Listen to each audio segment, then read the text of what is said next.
اعوذ باللہ من الشیطان الرجیم بسم اللہ الرحمن الرحیم بسم اللہ الرحمن الرحیم۔ میں محمد خورشید انور نظامی استاذ دارالعلوم غریب نواز مرزا غالب روڈ الہ آباد پریاگ راج، میں فن فقہ کی کتاب جواہر المنطق کا درس دینے جا رہا ہوں۔ طلبہ بغور سنیں اور سبق کو حفظ کرنے کی کوشش کریں اور بار بار سبق کا اعادہ کریں تاکہ اچھی طرح سبق ذہن نشی ہو جائے۔ آج کے سبق کا عنوان ہے تصور اور تصدیق۔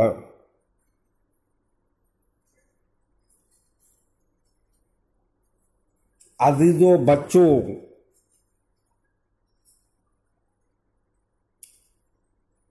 اچھی طرح سے آپ کو ذہن میں محفوظ رہنا چاہیے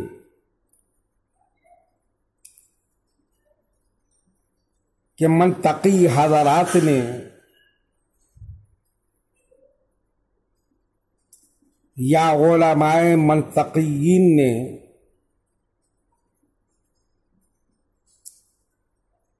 علم کی دو قسمیں کی ہیں۔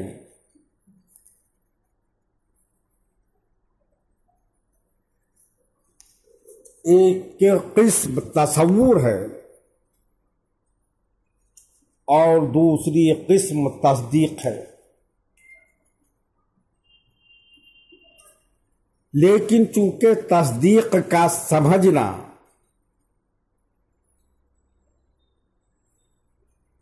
اور اس کا سمجھانا نسبت خبریہ کے ذہن نشی ہونے پر موقوف ہے یا نسبت خبریہ کے سمجھنے پر موقوف ہے۔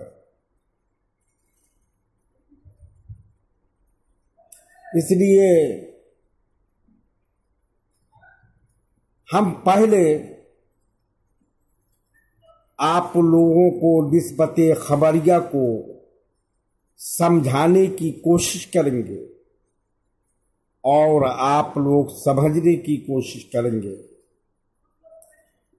اس کے بعد تصور اور تصدیق پر گفتگو ہوگی، تصور و تصدیق کی تعریف بیان کی جائے گی اور مثالوں کے ذریعے اس کو آپ لوگوں کو سمجھایا جائے گا۔ نسبت کی تعریف، نسبت دو چیزوں کے درمیان لگاؤ کو کہتے ہیں، جیسے قلم کی سرخی، قلم سرخ ہے، پہلی مثال میں نسبت ادھوری ہے، دوسری مثال میں نسبت پوری ہے، تو اس سے ثابت ہوا کہ نسبت ادھوری اور نسبت پوری ہونے کی وجہ سے نسبت کی بھی دو قسمیں، ایک نسبت ناقصہ، دوسری نسبت تامہ۔ نسبت تامہ وہ نسبت ہے جس سے مخاطب کو پورا فائدہ حاصل ہو، یعنی جب کہنے والا کہہ کر خاموش ہو جائے تو سننے والے کو پوری خبر اور طلب معلوم ہو جائے۔